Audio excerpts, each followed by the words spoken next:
ఇప్పుడు అంటే ఎవరైనా మీ ప్రయత్నానికి అడ్డుపడి అంటే ప్రయత్నాలు చేస్తున్నారా? నాయకులు కావచ్చు, పార్టీ నాయకులు కావచ్చు ఎవరైనా అంటే ఇప్పుడు దీనికి సంబంధించినటువంటి వాళ్ళు ఏదైతే ఇక్కడ కట్టడాలు చేద్దాం అనుకుంటున్నారో, మీ భూమిని ఆక్రమిద్దాం అనుకుంటున్నారో ఎవరైనా అడ్డుపడే అవకాశాలు ప్రయత్నాలు చేశారా ఇప్పటివరకు? లేదు. అంటే మాకు ఇప్పటివరకైతే మేము ప్రొటెస్ట్ స్టార్ట్ చేసినప్పటి నుంచి అట్లాంటివి ఏవి మాకు జరగలేదు. కానీ ఏమంటారు, మా యూనివర్సిటీ నాన్ టీచింగ్ స్టాఫ్ కానీ టీచింగ్ స్టాఫ్ కానీ వాళ్ళు ఎవరు సపోర్ట్కి రావట్లేదు. నాన్ టీచింగ్ స్టాఫ్ వాళ్ళు ఒకరోజు వస్తా అని చెప్పారు, తర్వాత వాళ్ళు రాలేదు. ఎందుకో ఎవరు ఆపిరో వాళ్ళకి తెలీదు. అంటే మేము ఎంత ముందుకు వెళ్దామని ప్రయత్నించినా అంత వెనక్కి లాగడానికి ప్రయత్నాలు అయితే జరుగుతున్నాయి. ఎవరు చేస్తున్నారు ఏం చేస్తున్నారు మాకు తెలియట్లేదు. ఇప్పుడు యూనివర్సిటీ కట్టి కూడా అంటే ఎన్ని సంవత్సరాలు అవుతుంది? దాదాపు 1946 నుంచి ఉందండి. 1946 నుంచి ఉంది. ఇప్పుడు ఒకవేళ వేరే దగ్గరికి షిఫ్ట్ చేస్తే ప్రయత్నం చేస్తే కనుక ప్రభుత్వం మీకు ఈ కాలేజ్కి ఉన్నటువంటి రెప్యుటేషన్ పోతుంది, అదేనా? రెప్యుటేషన్ కాదు, 1946 నుంచి ఇక్కడ ఇది ఒక అగ్రికల్చర్ హబ్. అక్కడ దీని చుట్టూ నేషనల్ అండ్ ఇంటర్నేషనల్ ఇన్స్టిట్యూట్స్ చాలా ఉన్నాయి. Indian institute of oil seed research కానీ, ఐఏఎంఆర్ మిల్లెట్ రీసెర్చ్ కానీ, డిఆర్ఆర్ రైస్ రీసెర్చ్ కానీ, ఇట్లా చాలా ఇటువైపు నామ్ అక్కడ మేనేజ్ నేషనల్ ఇంటర్నేషనల్ ఇన్స్టిట్యూట్స్ అన్నీ ఉన్నాయి. సో మేము ఇక్కడ మా క్యాంపస్ ఉండి మేము పీస్ఫుల్ ఎన్విరాన్మెంట్లో మేము రీసెర్చ్ చేసి ఇది ఒక రీసెర్చ్ హబ్ అగ్రికల్చర్. అంటే ఇది ఓన్లీ తెలంగాణకే కాదు, ఆల్ ఓవర్ ఇండియాకి రీసెర్చ్ హబ్. మేము చాలా రీసెర్చ్ జరుగుతుంది. సో ఇక్కడ ఉన్న స్టూడెంట్స్ని ఇక్కడ దగ్గరలో ఉన్న ఇన్స్టిట్యూట్లకి అటాచ్ చేస్తారు మమ్మల్ని పిహెచ్డి వాళ్ళని. సో రీసెర్చ్ ఇక్కడ క్లాసెస్ వింటాము, కోర్స్ వర్క్ చేస్తాం, అక్కడ రీసెర్చ్ చేస్తాం. సో వాళ్ళు మమ్మల్ని గైడ్ చేస్తారు, అక్కడ ఉన్న పెద్ద పెద్ద సైంటిస్టులు మమ్మల్ని గైడ్ చేస్తారు. సో ఈ ఏరియా అంత ఏంటంటే నాట్ ఓన్లీ ఫర్ తెలంగాణ, ఇండియాలో ఉన్న ఫార్మర్స్ అందరికీ మేము ఏదో ఒక రకంగా హెల్ప్ చేసే సైంటిఫిక్ కమ్యూనిటీ అంతా ఇక్కడనే ఉంటాం. మేము మా దగ్గరకు వచ్చి ఇట్లా ల్యాండ్స్ తీసుకోవడం అంటే ఆల్రెడీ ఇప్పుడు ఇండియా మొత్తంలో ఏ యూనివర్సిటీకి రండి డ్రోన్ అకాడమీ మాకు ఎందుకు శాంక్షన్ అయింది, ఇక్కడ రీసెర్చ్ కోసం శాంక్షన్ అయింది. ఆ ప్లేస్లో హైకోర్టు కట్టి దాన్ని ఇక్కడికో షిఫ్ట్ చేస్తా అంటే అది ఎంతవరకు కరెక్ట్? ఖాళీగా ఉన్న దగ్గర ఏమీ లేని దగ్గర అక్కడ చేసుకోవచ్చు కదా. ఈ అట్మాస్ఫియర్ని డిస్టర్బ్ చేసి ఇప్పుడు 100 ఎకరాలకు హైకోర్టు తీసుకుంటారు అనేది కూడా కొంత చాలా డిస్టర్బెన్స్ క్రియేట్ అవుతుంది. క్రియేట్ అయితే అయినా అవన్నీ మాట్లాడిపోయినా యూనివర్సిటీ ల్యాండ్స్ ఎందుకు? అది కూడా ఇప్పుడు వేరే నార్మల్ యూనివర్సిటీ అంటే బంగ్లాలలో మేము అగ్రికల్చర్ స్టూడెంట్స్ అండి, మాకు ఇవ్వాలి కాకపోతే రేపటికి ల్యాండ్ అవసరం ఉంటుంది. డే బై డే అడ్మిషన్స్ పెరుగుతున్నాయి. ఇప్పుడు నా డిపార్ట్మెంట్ అగ్రానమీ, మేము ఒక్కొక్క స్టూడెంట్ 1 ఎకరా కానీ 1 హెక్టార్ ల్యాండ్లో మేము రీసెర్చ్ చేస్తాము, అంటే ఫీల్డ్ స్టడీస్ చేస్తాము. అట్లా డే బై డే అడ్మిషన్స్ పెరుగుతున్నాయి కాబట్టి దాని ప్రకారంగా ల్యాండ్ ఎక్కువ అవసరం ఉంటుంది మాకు. అండ్ ఇప్పుడు ల్యాండ్ డే బై డే తగ్గిపోతున్న టైంలో ఉన్న ల్యాండ్లో ఎక్కువ దిగుబడులు తీయడానికి ఎట్లా అనేది మేము స్టడీ ప్రొడక్టివిటీ ఎక్కువ చేయాలి అంటే ల్యాండ్ మాకు ఉండాలి. ఉన్న ల్యాండ్స్ తీసుకుంటే మేము ఎక్కడ పరిశోధనలు చేయాలి? సో ఇవన్నీ ఒకదానికొకటి ముడిపడి ఉంటాయి. ఎంతసేపటికి 100 ఎకరాలు పోతే ఏమవుతుంది అన్నట్టు కాకుండా ఫ్యూచర్ ఇప్పుడు ఇబ్బంది ఉందా లేదా అని కాదు, అది ఎటు దారి తీస్తా అనేది ఆలోచించాలి కదా. దానికోసం మేము అంటున్నాం. ఇప్పుడు రేపటి నాడు చాలా కష్టం, ఇప్పుడు ఒకసారి అట్మాస్ఫియర్ డిస్టర్బ్ అయితే చాలా కష్టం మాకు. రైట్ అండి, మీ పేరేంటి? నా పేరు జాహ్నవి అండి. మీరేం చెప్పదలుచుకున్నారు కాంగ్రెస్ ప్రభుత్వానికి? ఏం లేదండి, ప్రభుత్వం స్పందించాలని 26 డేస్ నుంచి చాలా కష్టపడి స్టూడెంట్స్ అందరూ చేస్తున్నారు. అట్లీస్ట్ ఒక మినిమం రెస్పాన్స్ అన్నా వస్తే వీ విల్ ఫీల్ హ్యాపీ అండి, అంతే. సో ఇప్పటివరకు అయితే ఏ రెస్పాన్స్ లేదు? రాలేదు, క్లారిటీ లేదు మాకు, అసలు ఏం జరుగుతుందో కూడా తెలియదు. నమ్మకం ఉందా మరి ఇప్పుడు వచ్చినటువంటి కాంగ్రెస్ ప్రభుత్వం మీకు న్యాయం చేస్తుంది? నమ్మకం ఉంది కాబట్టి ఇంత పీస్ఫుల్గా ప్రొటెస్ట్ చేస్తున్నాం మేము. మీ పేరేంటి? ఆర్తి అండి.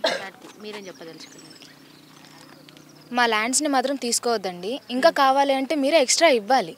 ఎక్స్ట్రా ఇస్తేనే మేము ఇంకా రీసెర్చ్ చేయడానికి మాకు ఇంకా హెల్ప్ అవుతుంది. అలాంటిది తీసుకోవడం అనేది కరెక్ట్ కాదు అనిపిస్తుంది. కాంగ్రెస్ గవర్నమెంట్ అనేది మేము తెచ్చుకున్నది కాబట్టి మాకు హెల్ప్ చేస్తుంది అని అనుకుంటున్నాము.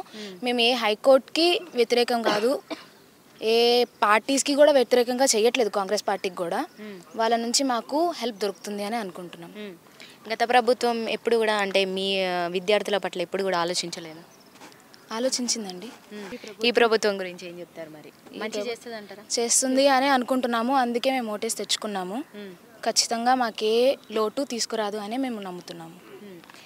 సో ఇది అంటే నిన్న మొన్నటి కాలంలో దాదాపు ఒక వారం పాటు కూడా సోషల్ మీడియాలో, యూట్యూబ్లలో అండ్ ఇన్స్టాగ్రామ్ పేజ్లో కూడా చాలా పేరు వినిపిస్తున్నటువంటి పేరు కుమారి ఆంటీ.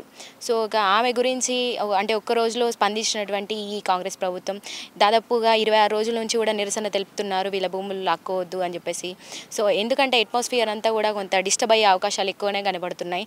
సో వాళ్ళకి ఇంకా కావాలంటే కాంగ్రెస్ ప్రభుత్వం, ఇప్పుడున్న ప్రభుత్వం తిరిగి భూములు ఇవ్వాలి, కానీ ఇది లాక్కోవడం అనేది ఎంతవరకు కరెక్ట్ కాదని విద్యార్థులు కూడా చాలా బాధ వ్యక్తం చేస్తున్నారు. ఒకసారి మాట్లాడడం, మీరేం చెప్తారు? మీ పేరేంటి? నా పేరు వెంకటవంశీ అండి, నేను ఇక్కడ ఎంఎస్సీ చేస్తున్నాను. మనం అనుకున్నట్టు కుమార్ ఆంటీ టాపిక్ ఎందుకు వచ్చిందంటే, ఒక లేడీ ఇల్లీగల్గా రోడ్ సైడ్ పెట్టుకున్న షాప్ గురించి స్పందించిన సీఎం ఇక్కడ 100 acres నుంచి మన 25 days నుంచి స్టూడెంట్స్ ప్రొటెస్ట్ చేస్తున్నారు. దాని గురించి ఎందుకు స్పందించలేదని మేము క్వశ్చన్ చేస్తున్నామండి.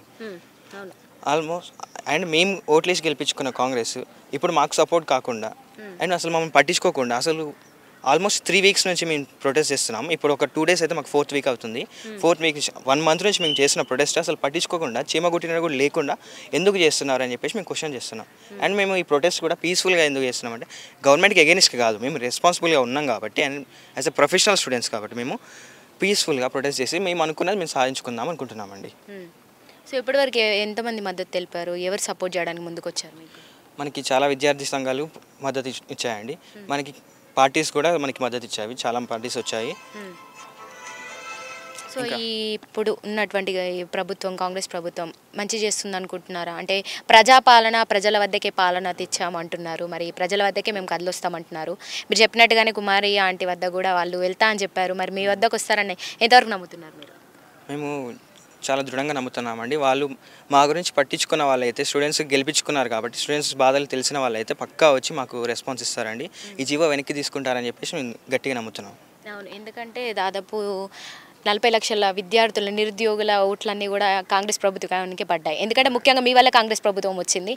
సో మీకు ఖచ్చితంగా న్యాయం జరగాలి. ఇంకెవరు మీరేం చెప్తారండి? నా పేరు నవీన్ కుమార్ అండి, ఎంఎస్సి స్టూడెంట్ని. ఇక్కడ మేము కాంగ్రెస్ గవర్నమెంట్ కోసం ఇక్కడ ఉన్న చాలామంది సీనియర్ మా సార్స్ కానీ వాళ్ళు చాలా కష్టపడి దీనికోసం తెచ్చారండి. అలాంటిది మీరు మమ్మల్ని ఆదుకోవాల్సింది పోయి మీరు ఇట్లా వేయడం ఎంత మాత్రం కరెక్ట్ కాదు సార్. మేము అనుకుంటున్నాం ఇప్పటి వరకు మీకు ఇన్ఫర్మేషన్ కరెక్ట్ పాస్ కాలేదని అనుకుంటున్నాం సార్.